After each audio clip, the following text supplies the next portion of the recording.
Ladies and gentlemen, the very word secrecy is repugnant in a free and open society, and we are, as a people, inherently and historically opposed to secret societies, to secret oaths, and to secret proceedings.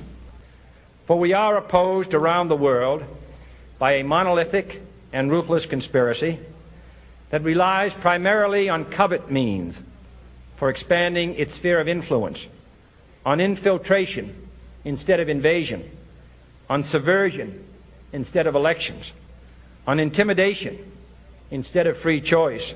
It is a system which has conscripted vast human and material resources into the building of a tightly knit, highly efficient machine that combines military, diplomatic, intelligence, economic, scientific, and political operations. Its preparations are concealed, not published. Its mistakes are buried, not headlined. Its dissenters are silenced, not praised.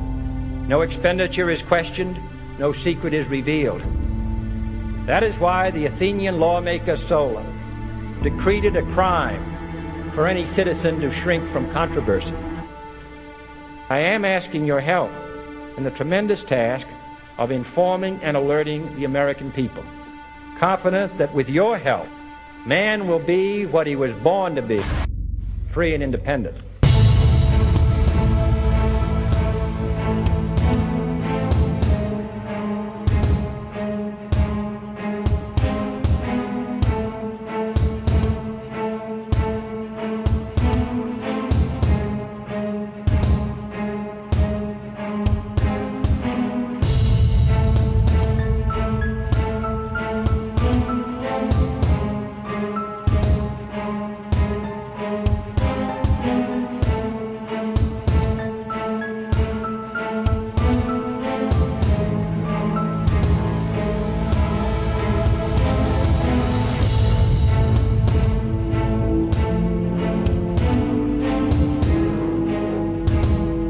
The war began only because our own cities and civilians were attacked by violent extremists who plotted from a distant place, and it continues only because that plotting persists to this day.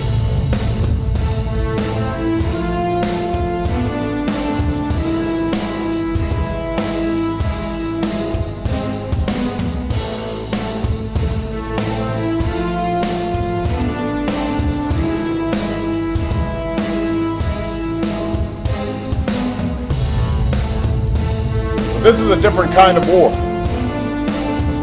There will be no simple moment of surrender to mark the journey's end. No armistice, no banner headline.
6240A OCV aerosol grenade.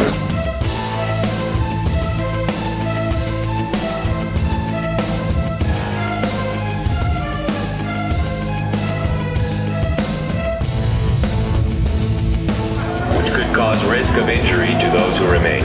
By order of the City of Pittsburgh Chief Police, I hereby declare this to be an unlawful assembly. I order all those assembled to immediately disperse.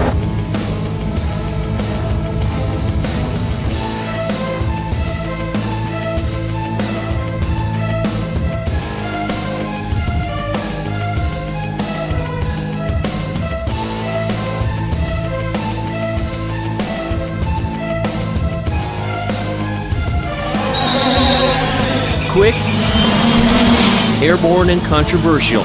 Concerned citizens like Larry Miller say the U.S. military's use of drones overseas causes him to worry about how they could be used on U.S. soil. Could be a drone aircraft. That's an aircraft that's guided electronically to its target without.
Guns, armor, all tried and tested on the battlefield.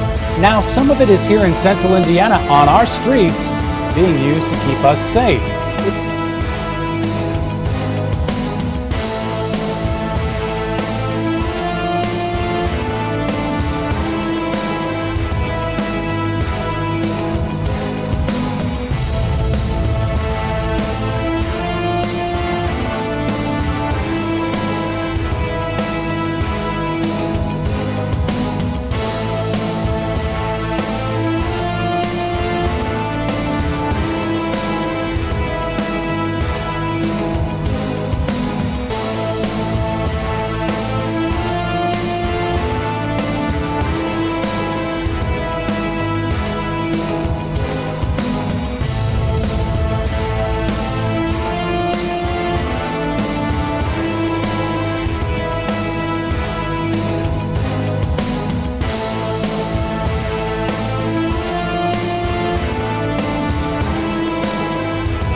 According to a report in WorldNet Daily, some of the richest men and women in the world met secretly in New York recently. When the world's wealthiest individuals hold secret meetings, it's time to pay attention. In 1910, the 6 wealthiest men in the world met at Jekyll Island, Georgia. That meeting resulted in the creation, 3 years later, of the largest criminal enterprise ever devised, the Federal Reserve, so-called. Judging from the list of participants, the recent meeting in New York may result in something even more monumental. The London Times identified them as Bill Gates, David Rockefeller, Ted Turner, Oprah Winfrey, Warren Buffett, George Soros, and New York Mayor Michael Bloomberg. Based on the Forbes magazine list of billionaires, the room had a net worth of about $120 billion. With all the bailout figures we've heard recently, that doesn't sound like that much. Believe me, it is. $120 billion is about equal to the annual budget for all of New York State, from New York City to Buffalo and everything in between. The meeting, which took place in early May, was at the home of Sir Paul Nurse, a British Nobel Prize-winning biochemist and president of Rockefeller University. Microsoft's founder, Bill Gates, called the meeting. The London Times reported the informal afternoon session was so discreet that some of the billionaire's aides were told they were at security briefings. Discreet is the British way of saying secret. I do not believe that it is coincidental that this meeting came only a couple of weeks after another super secret and more powerful group met in the secrecy in Greece, the Bilderberg Group. They have advocated a one-world government for at least a century. They also see themselves as the elite saviors of mankind. According to the Times, the billionaires were each given 15 minutes to present their favorite cause. Over dinner, they discussed how they might settle on an umbrella cause that could harness their interests. Taking their cue from Gates, the report said they agreed that population control was the #1 issue. In the end, it means certain people will have to die. The meeting was billed as a meeting of philanthropists wanting to do good. But one can put lipstick and pearls on a pig, and it'll still be a pig. In the final analysis, there's only one way to cap a population, by deciding who's permitted to live, and who, for the good of all, must die. We need to meet a new constraint, and that constraint has to do with CO2. CO2 is warming the planet, and the equation on CO2 is actually a very straightforward one. My name's Daniel Bushell, water, food and population control, highly disturbing footage in this program. Bill Gates' eugenics plan caught on camera. $10 billion over the next 10 years to make it the year of the vaccines. What does that mean exactly? Well, over this decade, we believe unbelievable progress can be made, both inventing new vaccines and making sure they get out to all the children who need them. Until we get near to zero, the temperature will continue to rise. The benefits there in terms of reducing sickness, reducing the population growth, it really allows the society a chance, reducing the population growth. This equation has 4 factors, a little bit of multiplication. So you've got a thing on the left, CO2, that you want to get to zero. And that's going to be based on the number of people, the services each person's using on average, the energy on average for each service, and the CO2 being put out per unit of energy. So let's look at each one of these and see how we can get this down to zero. Probably one of these numbers is going to have to get pretty near to zero. Now that's back from high school algebra, but let's take a look. First, we've got population. The world today has 6.8 billion people. That's headed up to about 9 billion. Now, if we do a really great job on new vaccines, healthcare, reproductive health services, we could lower that by perhaps 10 or 15%. New vaccines, healthcare, reproductive health services, we could lower that by perhaps 10 or 15%.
very reminiscent of what I would define as like late 1970s Ted Turner environmentalism. It's got very much that kind of quality to it. And lots of mentions of nature. Like I said, it seems to capture that environmentalist spirit very well. Very concerned about the impact of this drug, which is found in vaccines, and how it causes autism. Talk about that. Thimerosal is a preservative that was put in vaccines back in the 1930s. Almost immediately after it was put in, autism cases began to appear. Autism had never been known before. It was unknown to science. Then the vaccines were increased in 1989 by the CDC and by a couple of other government agencies. Okay, let me stop you there. That's an important date, and I'll tell you why. My son, born in 1991, has a slight form of autism called Asperger's. But it seemed, and again, when I was practicing law, and also when I was in Congress, parents would constantly come to me, and they'd bring me videotapes of their children, and they were all around the age of my son or younger. So something happened in 1989. Exactly. What happened was the vaccine schedule was increased. We went up from receiving about 10 vaccines in our generation to these kids received 24 vaccines. And they all had this thimerosal in them, this mercury, and nobody bothered to do an analysis of what the cumulative impact of all that mercury was doing to kids. As it turns out, we are injecting our children with 400 times the amount of mercury that FDA or EPA considers safe. A child on his first day that he's born is injected with a hepatitis B shot. Under EPA guidelines, he would have to be 275 pounds to safely absorb that shot. What's wrong with the population? I mean, we're too many people. That's why we have global warming. The United Nations can and should play an essential role in helping the world find a satisfactory way of stabilizing world population. The United Nations can and should play an essential role in helping the world find a satisfactory way of stabilizing world population. Rick, what does population stabilization mean, and how do you seek to enforce that? Well, we're not the epigones of Malthus, as some would have you believe, but the world population is a concern. The Associated Press just has an article today saying that the world population is going to reach 7 billion people. Just a simple question. What did you mean by depopulation should have been the priority of U.S. foreign policy against the third world? Shame me. I'm not wanted for mass murder in different countries, unlike you, sir. How does it feel? All the millions, all the dictatorships, all the overthrows. We'll be held accountable for them one way or another. Do you have a plan, Rick? You're spouting off things from an office in California. This is my question. You're saying something very controversial here, and I hope people understand what you're saying. You think there should be fewer people in the United States? I'm trying to figure out which people are the undesirables. On the global issues and how they are being implemented at a state level so that I can be an effective elected member of your parliament. And while I'm speaking to you today, I'm going to quote a number of people from various influential positions on the international stage, and I'll leave it with you to make up your mind if you want to continue to head in the direction that we're going. I first stumbled across Agenda 21 in about 2008, and quite frankly my first reaction was to dismiss what I was reading, because I didn't believe that any government in Australia would take us down this road. Then I began to see a legislative pattern emerging in Parliament which concerned me greatly, and I also started to see the tenor of legislation that we were passing. I did air those concerns in Parliament, and it was dismissed and ignored. The words Agenda 21, ladies and gentlemen, were never meant to be spoken. And if they were, then of course it would be dismissed as a conspiracy theory. Because if people knew Agenda 21 and what it stood for, there's plenty of information out there where they could actually learn what the end game was, and governments didn't want that to be known. For millions of years, this lake thrived. But now it is dying. poisoned by humans who put themselves above nature. It's time to stop the killing. It's time to heal our planet. It's time to remove your footprint. Agenda 21 is coming soon. Ladies and gentlemen, the origins of the environmental movement as we see it began back in 1968 when the Club of Rome was formed. The Club of Rome has been described as a crisis think tank which specialises in crisis creation. Every year, millions of imperfect babies are born, destined for a life of struggle and hardship. But it is the rest of us who pay the ultimate cost. Billions of dollars that could be used to better society are instead wasted on the malformed. There must be a better way, and there is. Agenda 21 is coming soon. The main purpose of this think tank was to formulate a crisis that would unite the world and condition us to the idea of global solutions to local problems. In a document called The First Global Revolution, authored by Alexander King and Bertrand Schneider, on pages 104 and 105, it stated, "In searching for a new enemy to unite us, we came up with the idea that pollution, the threat of global warming, water shortages, famine and the like would fit the bill. All these dangers, of course, will be caused by human intervention that will require a global response." That's the origin of global warming, ladies and gentlemen. For all of us about climate change, nor have so many countries agreed quite this much on the clear and present danger it represents.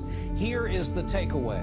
Unless the world changes course quickly and dramatically, the fundamental systems that support human civilization are at risk. Hundreds of scientists saying tonight it is visual proof of global warming and what we all have to do next. ABC's Dan Harris with today's big announcement. The head of the World Bank is warning that climate change will lead to violent conflict over shortages of food and water. The new UN report on climate change is full of serious warnings and predictions of what's to come. Intense heat waves that feed fires, wiping out forests and homes. Prolonged droughts that damage food and water supplies for billions of people. More than 2/3 of Americans believe the Earth is getting warmer.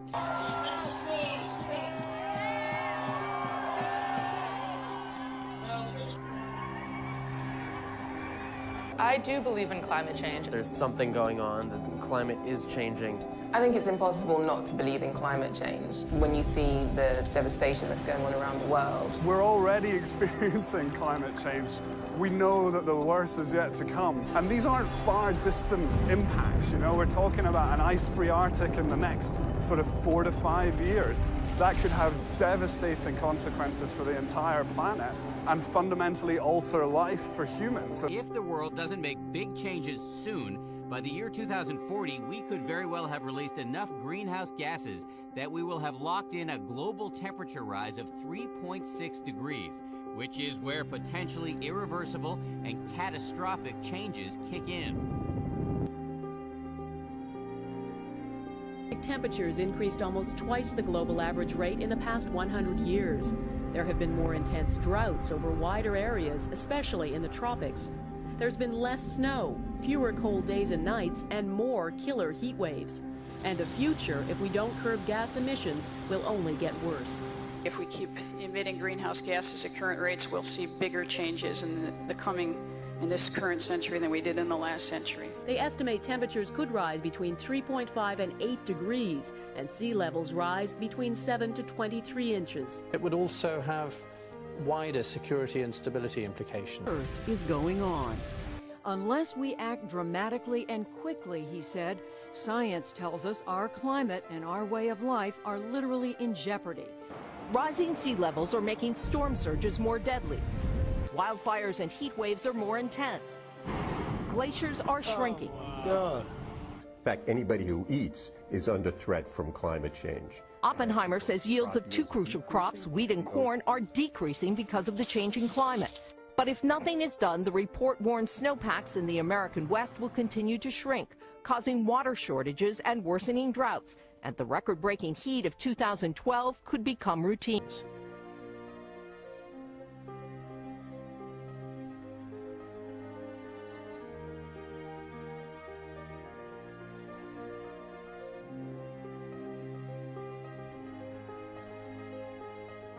This is NBC News Digest, sponsored by Michelob Light. Here is Jessica Savage, NBC News. And finally, a federal report today predicted possible catastrophic warming of the Earth by the 1990s with a strong climate change. I'm Jessica Savage in New York. More news later on this NBC station.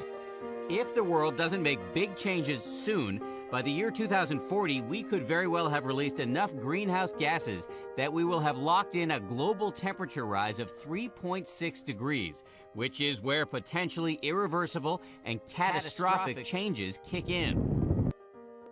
Catastrophic warming of the Earth by the 1990s with a strong climate change.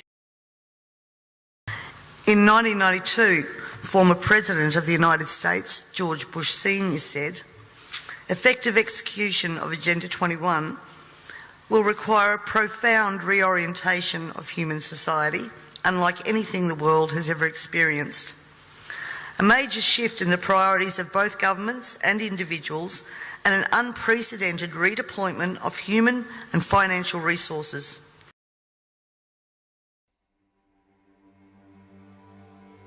The president about to present a very dire warning to the American people. He will suggest that unless the Congress approves a $700 billion bailout for Wall Street and approves it within a matter of only a few days, there are going to be ominous consequences for the entire U.S. economy and for millions of Americans.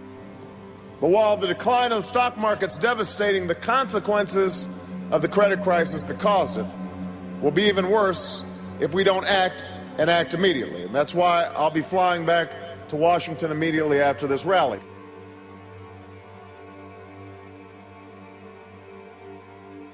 The redeployment of human and financial resources has now become visible to us all via the cut to services and programs to assist the sick, the young, the elderly, and of course the creation of another level of poverty now identified by the term the working poor. Bernanke is the chairman of our central bank, the Federal Reserve. A central bank is one of the main reasons we revolted against England. Thomas Jefferson was even quoted saying, "A central bank is more menacing to the American people than a standing army." Bernanke has the power to and is responsible for inflating the currency, blowing up the real estate bubble, handing out trillions to Wall Street cronies, and along with Hank Paulson, bailed out AIG, Goldman Sachs, and Bank of America in 2008. Bernanke's current vision is to drive America into a hyperinflation depression in order to get rid of the middle class and leave us with a super rich and a super poor.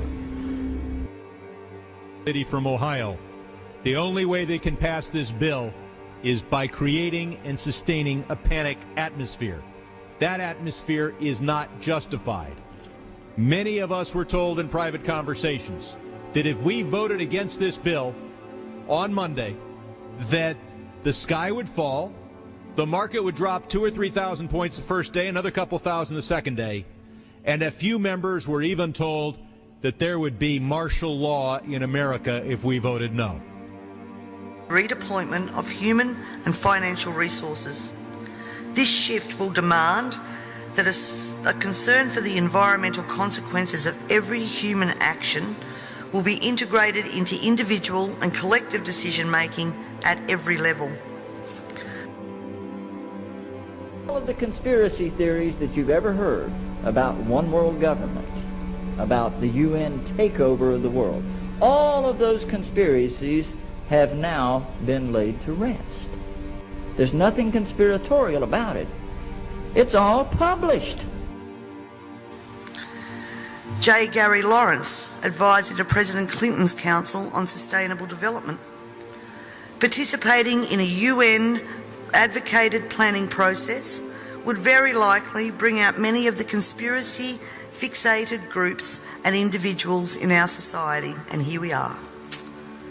This segment of our society, who fear one world government and UN invasion, through which our individual freedoms will be stripped away, would actively work to defeat any elected official who joined the conspiracy by undertaking Agenda 21. So we will call our process something else. We will call it comprehensive planning, or growth management, or smart growth. We ended up with sustainable development.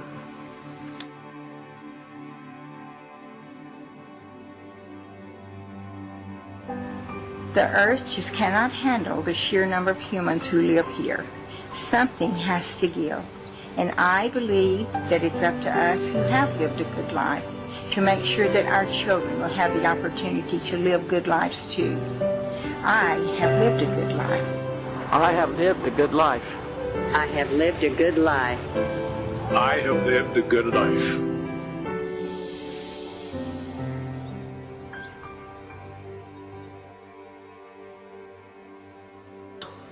Fear of environmental crisis would be used to create a world government and UN central direction. Create a world standing army under the day-to-day command of, who else? The UN Secretary General. They recommend the creation of a new Economic Security Council,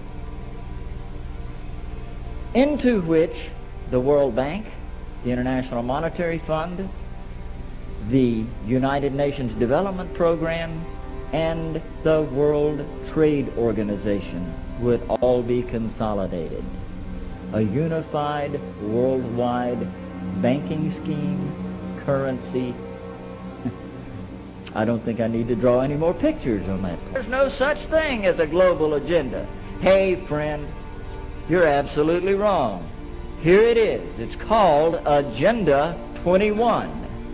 Agenda 21, the primary document presented in Rio de Janeiro and adopted by more than 100 heads of state, including George Bush, which lays out in intricate detail all of the transformation that must take place in society in order for it to become sustainable as they define sustainability. The United Nations Environment Program presented them with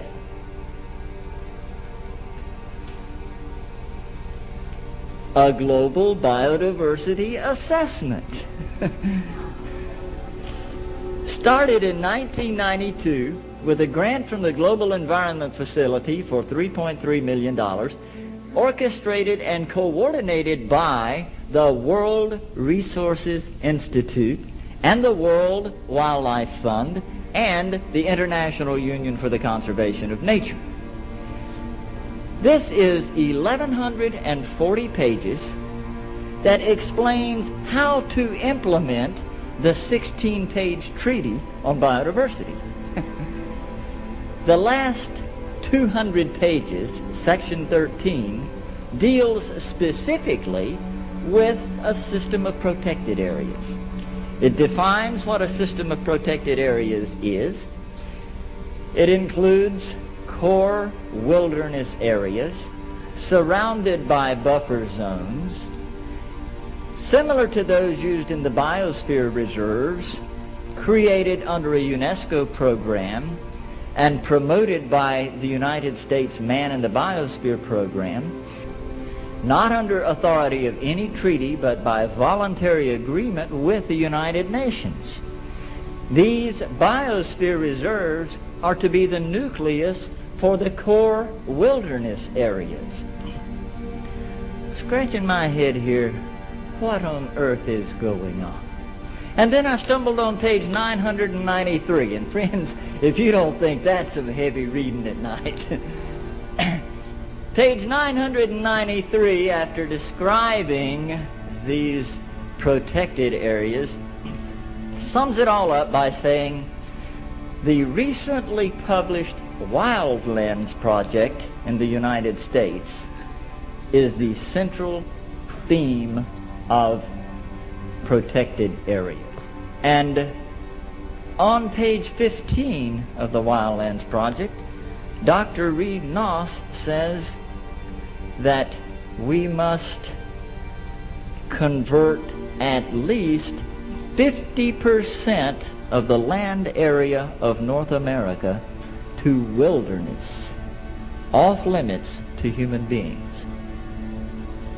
Those core wilderness areas are to be interconnected by wilderness corridors off limits to human beings. Those wilderness areas are to be surrounded by buffer zones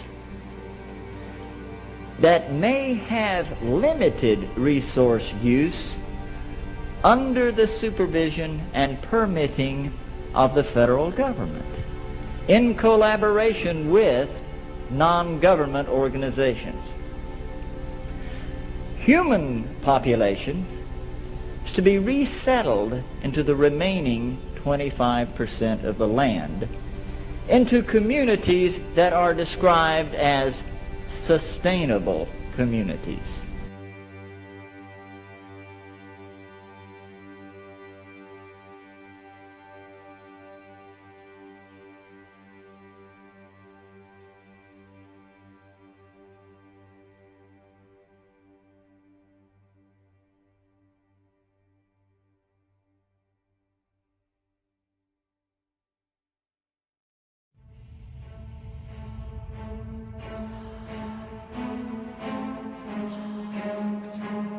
Not doing it will be catastrophic. We'll have 8 degrees, we'll be 8 degrees hotter in 30 or 40 years, and basically none of the crops will grow. Most of the people will have died, and the rest of us will be cannibals. Civilization will have broken down. What the few people who are left will be living in a failed state like Somalia or Sudan, and living conditions will be intolerable. The droughts will be so bad there'll be no more corn growing. Not doing it is suicide. Just like dropping bombs on each other, nuclear weapons is suicide. So we've got to stop doing the two suicidal things, which are hanging on to our nuclear weapons and global. And then after that, we've got to stabilize the population. When I was born, so what's wrong with the population? I mean, with too many people. That's why we have global warming. I was speaking to a person last week and he said to me, if Hitler was still around, he'd be sitting back thinking, I didn't need bullets for a global takeover. And he'd be right. Water, food and population control, highly disturbing footage in this program.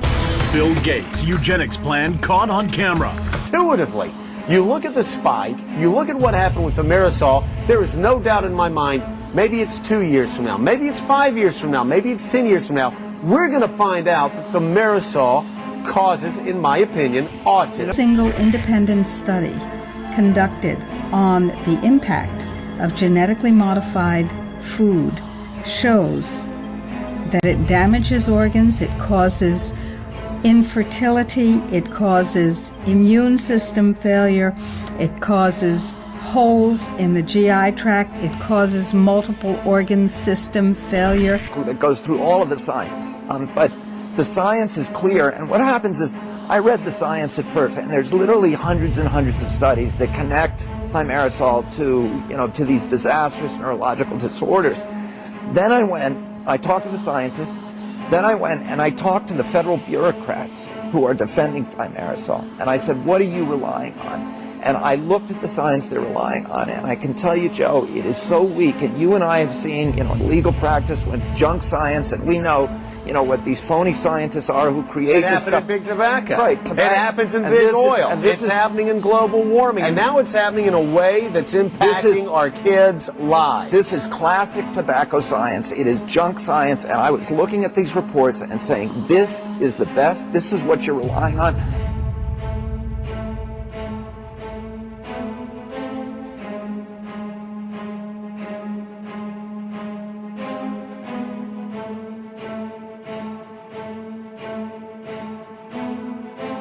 Ted Turner is one of the largest U.S. landowners. He is also owner of CNN, TNT, MGM, CTN, cable networks. Turner has great influence, but it's his obsession with reducing the world's population that we need to be wary of. He has been quoted saying, a total population of 250 to 300 million people, a 95% decline from present levels, would be ideal. What he simply is saying here is that we need to kill off over 6 billion people. I bet he's including himself. This is this man's vision, and he has been using eugenics and his brain-controlling media to push his agenda. This in turn means that taxes, levies, fines and other penalties increase, as well as the cost of living rising exponentially, and the ordinary citizen's ability to exist well is compromised with almost every law that we pass. The world's first water investment fund's about to, quote, commercialize the element key to life. We know what takes place when the single most critical resources on the planet get commercialized. It's already happened. An investigation by Frederick Kaufman at Harper's Magazine found after Wall Street cleared the housing market in 2008, the big banks turned to something even more essential, food. Thanks to deregulation and removed trading limits, Goldman Sachs started a trend of buying and hoarding unheard of amounts of the most critical crops: wheat, rice, and corn. Take of this. I mean, if water should be owned by these major corporations, then why not the air that we breathe? Why can't air be privatized then? Why can't every aspect of our lives be turned into corporate-owned profit? Upwards of 80% of key US-grown foods like corn are already genetically modified. Their restructuring of these commodity markets pushed 250 million new people into food insecurity and starving and brought the world total up to over 1 billion people. This is the most abysmal total in the history of the world. We're constantly paying for so-called services that we don't receive. This is wealth redistribution at the grassroots level, redeployment of financial resources, ensuring only hardship for the citizens who just really want to get on with their lives. But 1 out of 5 children in America at soup kitchens. And then there's Monsanto. These seeds are now patented property of one corporation called Monsanto. Cotton seed used to cost 5 rupees, 7 rupees a kilogram. When Monsanto entered with its BT cotton, it shot the price up to 3,600 rupees a kilogram for seed. This new technology is crazy science. It's unsafe science, and it's not proven science. On leaving Microsoft, Bill Gates bought $23 million of Monsanto shares. Globally, he now promotes GMOs and a vaccines collection he calls the solution for the world. Gates has been recorded explaining this solution is actually to cut the world's population. Now, the world today has 6.8 billion people. That's headed up to about 9 billion. Now, if we do a really great job, we could lower that by perhaps 10 or 15%. The density in the poor areas is greater than they can grow the food. Benefits there in terms of reducing the population growth. The only vaccines that reduce the population, notes the site Prison Planet, are ones that sterilize people. The BBC says his foundation's funding big sterilization programs such as this one that blasts men's scrotums with ultrasound to damage the sperm. Here Gates actually calls for the so-called death panels to decide whether folks should live or whether, as he puts it, they have no benefit whatsoever. And a lack of willingness to say, you know, is spending $1 million on that last 3 months of life for that patient, would it be better to see which ones actually have no benefit whatsoever? But that's called the death panel, and you're not supposed to have that discussion. Anthony Gates actually brags he's doing God's work. The boss of Goldman Sachs said exactly the same thing while sending millions into starvation. What the heck is going on?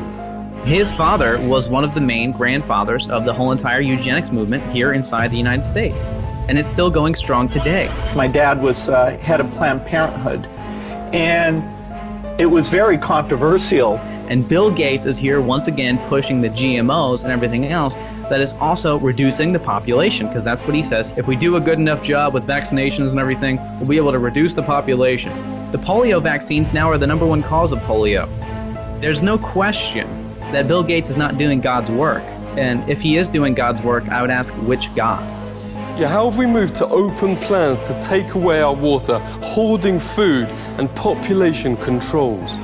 They speak to us as if we are peon peasants in medieval times, and they are the kings, queens, and nobles. Why did they target the low-income portion? Regulator in the US is the Food and Drug Administration, the FDA.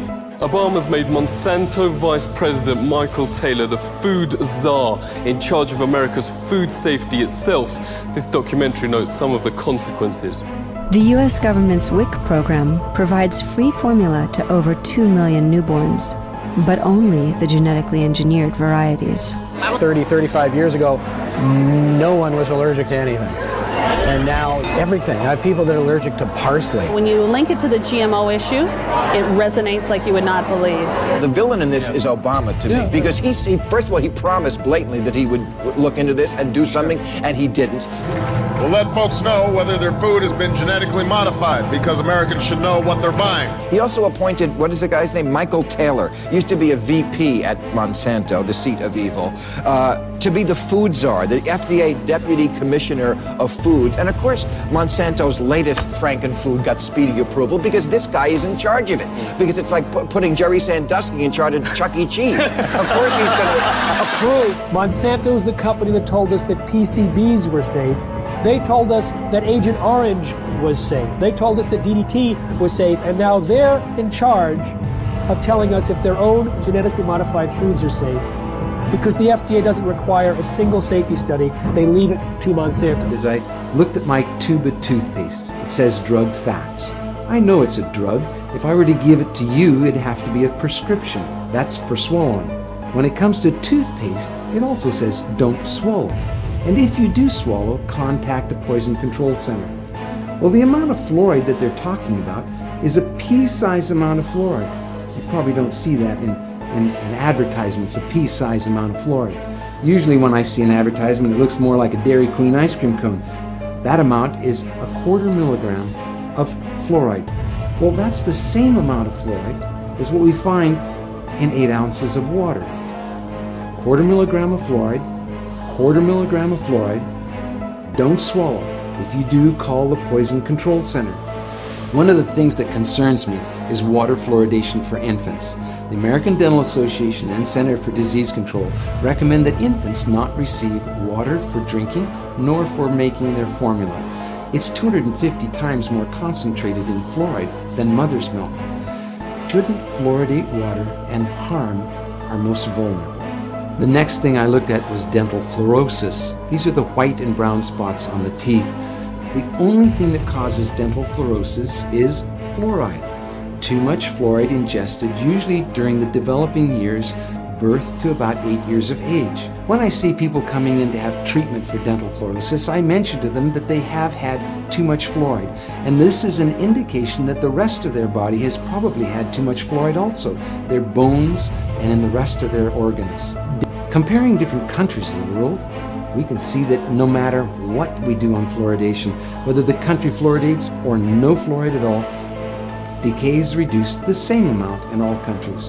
We can compare states in the United States. We can see on a graph that as they're plotted in order of increased amount of fluoridation in the state, fluoridation doesn't make any difference. We have the same amount of good health in the states regardless of their fluoridation. Same thing for counties and other locations. That was disturbing to me. If there's no benefit, well, why are we fluoridating? First, the U.S. has been adding fluoride to its public water supply for decades, and of course to prevent tooth decay. Well, now researchers from Japan are suggesting that we add lithium. So why is that? Well, they're actually not suggesting it, but they're certainly looking into it. Lithium is a medication that in prescription doses treats mood disorders in people with bipolar disorder or manic depressive illness. And what these researchers found in Japan is that lithium is present in trace amounts in the normal water supply in some communities. And in those communities, they have a lower suicide rate. And so they're really investigating whether trace amounts of lithium can just change the mood in a community enough to really, in a positive way, without having the bad effects of lithium, to really affect the mood and decrease the suicide rate. Very interesting concept. You know, it's the same reason why we put iodine in salt, fluoride in water. There's many different examples of when we put trace amounts of chemicals in the normal supply of food or water to help people's health. Right, although this is the first where they're actually affecting people's moods and, you know, the brain. So that, I'm sure, puts up a lot of red flags for people. All right, moving on. Really, whether you need it or not, it's a virtual medicine cabinet in your tap water if you live in many, many areas across the country. Britain in the 90s gave $3 million for testing the safety of GMOs to the leading global expert in the field, Dr. Arpad Pushtai. The GMO ticking time bomb documentary reports within just 10 days, rats fed the GMOs started exhibiting horrific changes. It became clear that the GM had a slower growth. It had problems with internal development of its organs, and it certainly knocked out the immune system. For 2 days, he was a hero to the world's media. Next day, Dr. Pushtai was fired after 35 years with threats of a lawsuit, and the GMO industry launched a massive smear campaign. If independent science is gagged, companies are usually expected to test for safety. However, this is what Monsanto admitted. Monsanto should not have to vouchsafe the safety of biotech food. Our interest is in selling as much of it as possible. Questions are now being asked on Monsanto buying a firm that's injected a permanent infertility gene into corn. The corporation's name is Epicite. Epicite patented a product, patented a gene, which causes both men and women who eat it, in the form of any product, to produce antibodies, rendering them irreversibly sterile. Now, DuPont and Monsanto formed a joint venture, purchased the Epicite firm, and, quote, commercialized the Epicite gene. Do you want to know if the food that you're eating contains the Epicite gene? The FDA, the Fraud and Death Administration, has made sure that under current laws, it is illegal for you to have that information. The United Nations can and should play an essential role in helping the world find a satisfactory way of stabilizing world population. An investigative journalist, Anthony Gucciardi, questioned a senior GMO executive on shocking evidence that genetically modified foods cause infertility. Here's how he responded. If this causes infertility, awesome. The world is overpopulated. This is why GMO is actually saving the planet. I am doing humanity a fucking favor. Sincerely, Ed. It's been 12 years of GMOs. How come we don't have lots of food now to feed the hungry world? The corporations want total control of the seed supply, which will then give them total control of the food supply. In Japan, I met with a lot of scientists, consumers, and processors and importers. And this document here is a condensed version of all the scientific studies the Japanese have done using Monsanto's data. Is over 50 pages long. Monsanto always used the term substantially equivalent.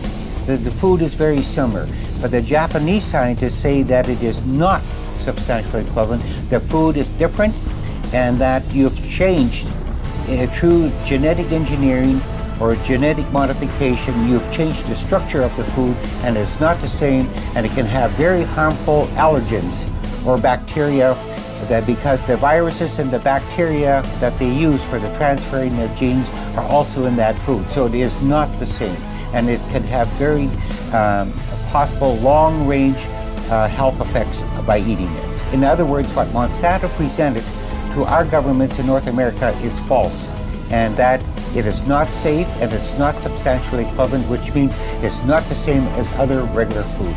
New vaccines, healthcare, reproductive health services, we could lower that by perhaps 10 or 15%. Execs now boast about infertility from GMOs, hoard food, and say water shouldn't be a human right. Monsanto has publicly stated it wants to control 100% of the world's food supply. The government isn't stopping them, so who will? Well, what's wrong with the population? I mean, we're too many people. That's why we have global warming.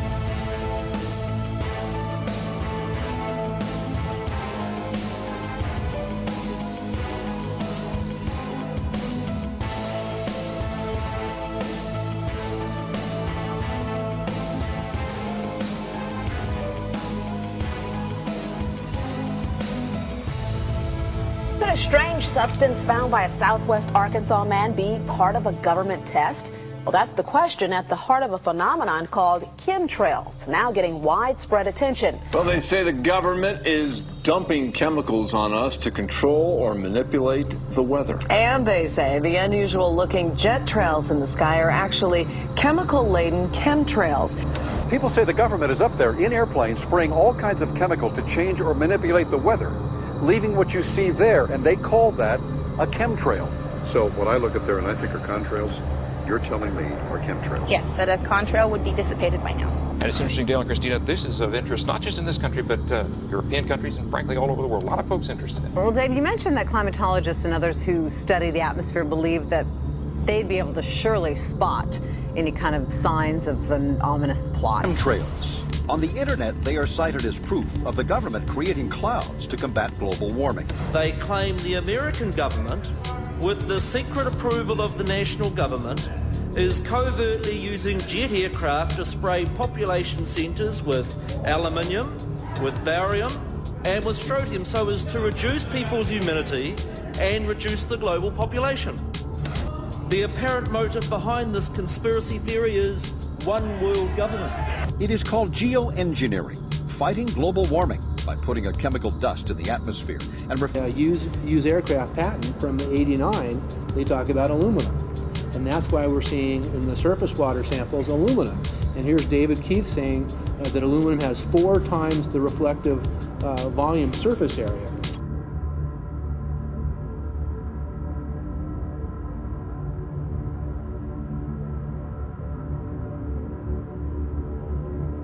Picture is from a nanofabrication study, which shows you can make very high quality, and do this in just a jet in a very simple way, make high quality alumina particles just by spraying aluminum vapor out, which oxidizes. So it's certainly in principle possible to do that, and there's a big literature that's already looked at that. And you could do that by either building new versions of these aircraft or even re-engineering existing aircraft. So there's some ideas of that. So you go to an engineering firm and you want this done. They don't say this is hard or unusual. They say, okay, yes, we could do it. Aerosol geoengineering looks like it is so cheap that the cost is basically not going to be an issue. That means that implementation decisions will be risk-to-risk decisions. The risk of doing it against the risk of not doing it. And it makes the problem of how we govern it fundamentally harder and different and novel. So I've told you that it's cheap to deliver materials to the stratosphere, and I'm convinced that's true. I don't think that will change. But I think the more we do research, the less easy this will look, the more complicated the environmental effects will look. And that's a good thing, because right now it looks too easy. So I think that if we do more research, we're likely to find out that it's harder and more complicated than we thought, and that the side effects are harder to manage, and that's a healthy outcome that will make it easier to do the management. Of course, the opposite reaction is possible.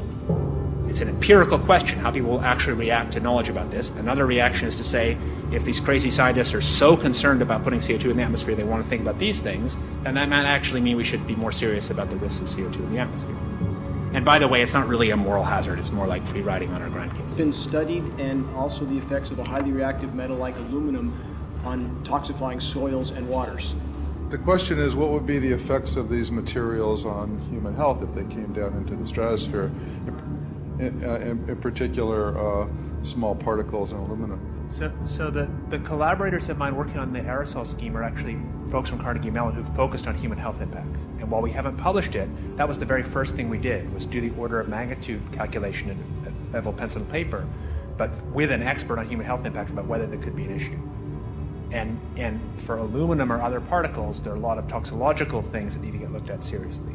But if you're just thinking about the sheer number of particles and the human health impact of small particles, the answer is, well, we haven't published it. That was the first thing we looked at with some of the leading experts who do epidemiological research on human health impacts, and it's not even close to being an issue. So 10 megatons of aluminum dumped into the atmosphere would have no human health impact. So let me be more careful here. We're to separate out the toxicological. So the alumina, we've only begun to research and published nothing.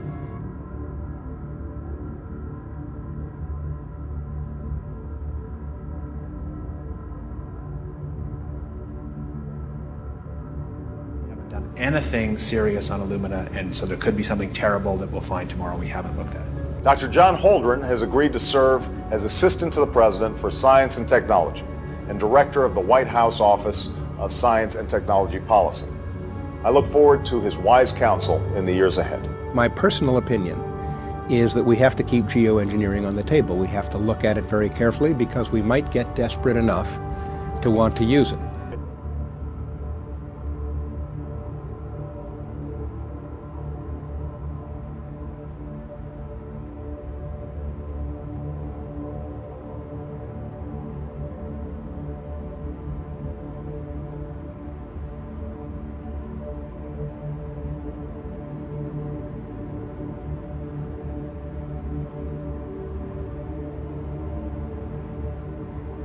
Jets all my life, and I know about jet contrails. I've watched them. They're vaporized moisture, ice crystals, and they get out there in the atmosphere, and then they effervesce and evaporate and then disappear, and you can see them. The plane moves along, and the little white trail follows right behind it, and usually about 10 or 20 lengths of the plane or thereabouts, and then it's gone. And you can still see them that way, by the way, once in a while. So there goes a contrail. These other things we're talking about are not at all the same phenomena at all. These planes go by, and they billow out this white smoke, and it covers the sky from horizon to horizon. It doesn't dissipate at all. And they crisscross each other, and you see this thing cover the sky and turn it milky, and then people start having trouble breathing, and then you hear stories about the aluminum and barium deposits that they're picking up and the residue. And you put it all together, and I don't see how anybody who's got their eyes open and their mind open can come to any other conclusion but that somebody is spending a lot of money and effort to spray the planet. The question is, why? I have my own theories, but I hope that there will be some good investigative reporters go out there and get us the answer. I know that whenever it's finally discovered, and it will be, the people who are doing it will undoubtedly say, oh, well, we did it for you folks. It's for the greater good of the greater number. It's for the society. It's probably to prevent global warming. Or maybe it's to inoculate people against some kind of a dreaded biological attack. We can't go around shooting everybody in the arm, but we can spray them and save their lives. You see how good we are? We're doing it for the benefit of society. I know they're going to, whatever it is, they're going to say it was for your good or mine. The spraying appears to be mostly in NATO countries. I've seen it here in the United States, I've seen it in England, I've seen it in Scotland, I've seen it in Canada, and I've had reports from people who live in France. There's a grouping, there's a political grouping here of some sort. It's international in scope. It's not just an American phenomenon, it's international. And anybody that wants to investigate that, I think, has to take that fact into consideration. They're going to find a political grouping and a political motive here. But in my humble opinion, it's not in your good or mine at all. I don't know what it is, but we'll soon find out.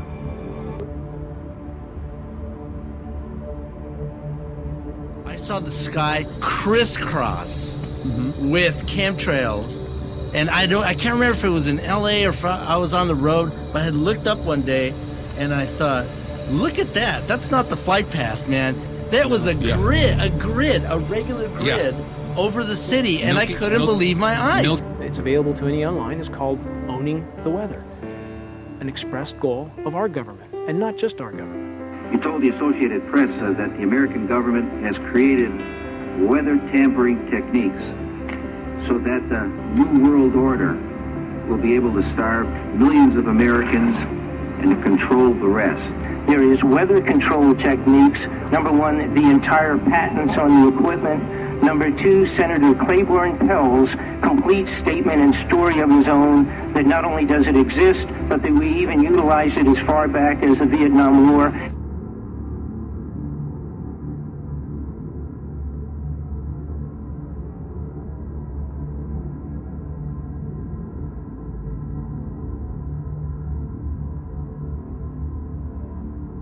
Begins to filter out and cover more and more of the sky in kind of ripples.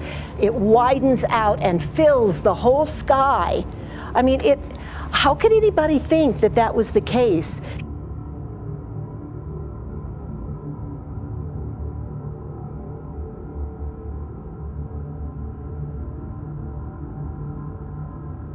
Giant grids and the X's in the sky that weren't part of our existence until just a decade or two ago is somehow called a kook. And the people that are the best and biggest proponents for the revolution and for liberty, they don't want you to talk about it because you could do that. There are companies generating genetically modified organisms, or seeds, modified seed crops they're being engineered to resist the aluminum in the soil.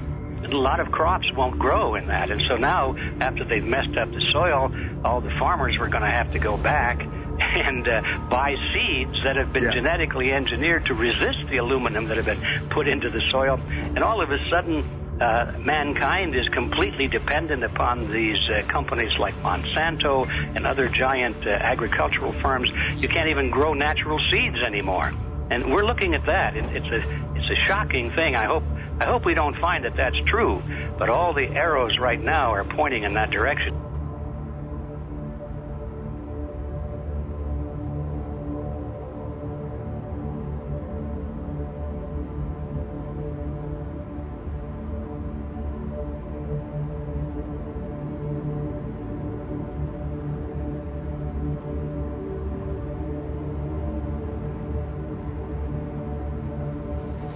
Let me say, I hope not. Al? I would agree. I hope not. I hope not. Okay. In a James Bond scenario, some rogue rich guy puts some airplanes in the air and sees the clouds. What is to prevent that?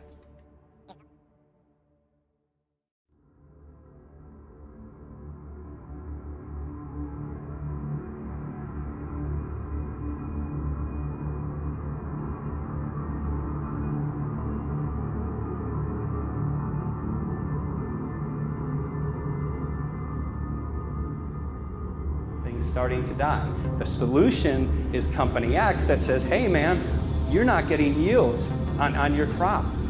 Everything's dying. But I got the solution. I got a seed that will grow in this environment. The only problem is now you have to start buying from me. We're a little concerned that maybe part of this agenda could be to kill off anything that's natural and organic and re-engineer it with aluminum-resistant GMO seeds.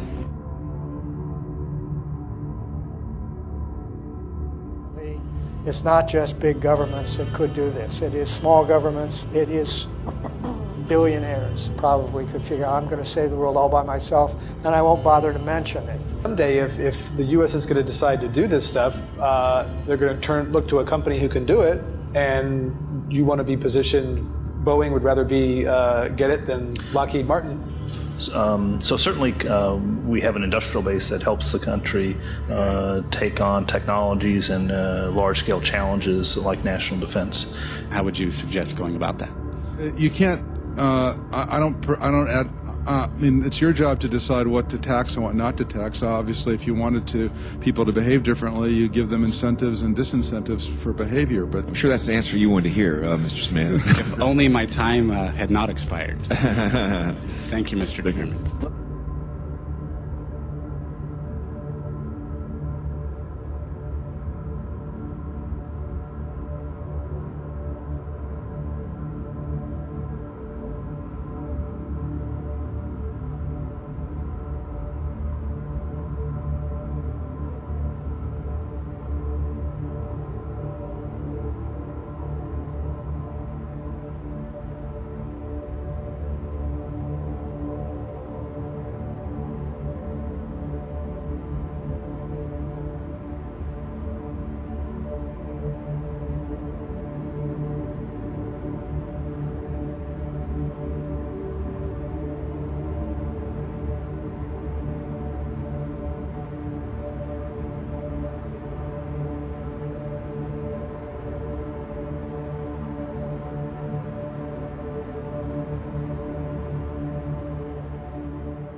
In 1972, the Club of Rome published the alarmist Limits to Growth document, warning of worldwide overpopulation, the need for sustainable development. This was the beginning of the slow process of social engineering and programming people to accept that the planet is struggling to sustain life. I do believe in climate change. There's something going on, the climate is changing. I think it's impossible not to believe in climate change. On the 8th of October 1973, the New York Times reported a quote from Ted Turner, also Club of Rome. The social experiment in China under Chairman Mao's leadership is one of the most important and successful in human history. Questions are now being asked on Monsanto buying a firm that's injected a permanent infertility gene into corn. The corporation's name is Epicite. In 1987, Mikhail Gorbachev, also a member of Club of Rome, said, "We are moving toward a new world order, the world of communism, and we shall never turn off that road." He also quoted in 1996 Monetary and Economic Review on page 5, "The environmental crisis will be the international disaster that will unlock the new world order, one world government."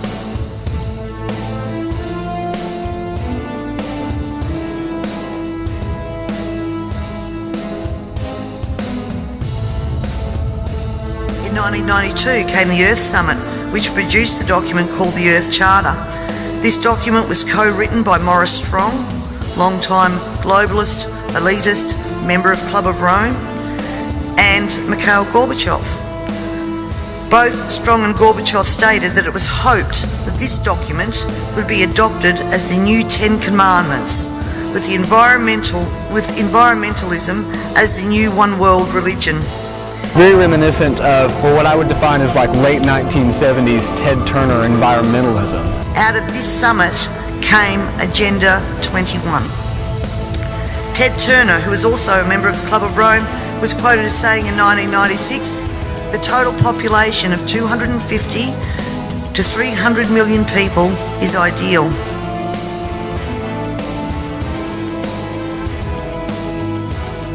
That means a reduction of 95% from present levels would be even more ideal.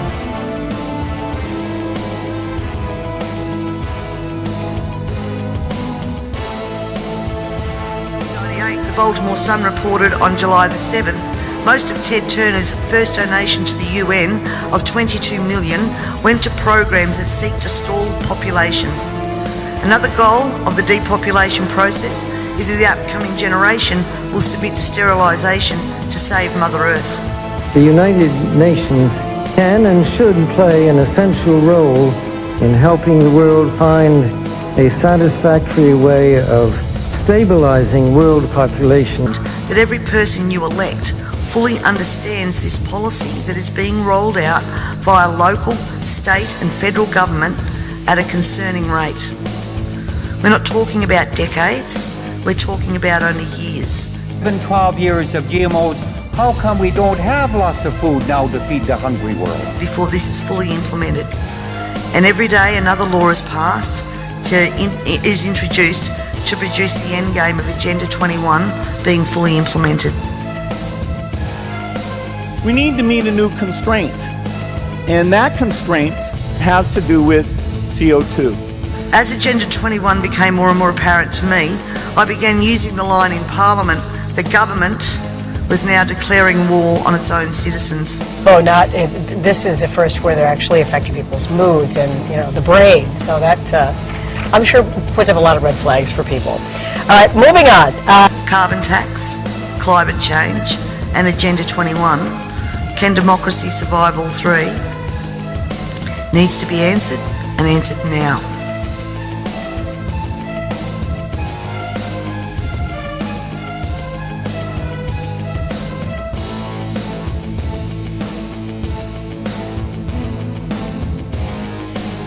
Modified organisms, seeds, modified seed crops they're being engineered to resist the aluminum in the soil.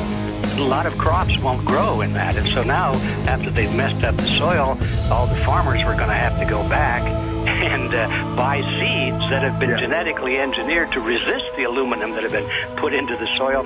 In a James Bond scenario, some rogue rich guy puts some airplanes in the air and seeds the clouds. What is to prevent that? So let's look at each one of these and see how we can get this down to zero. Probably one of these numbers is going to have to get pretty near to zero. Now that's back from high school algebra, but let's take a look. First, we've got population. Well, what's wrong with the population? I mean, we're too many people. That's why we have global warming.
Earth just cannot handle the sheer number of humans who live here.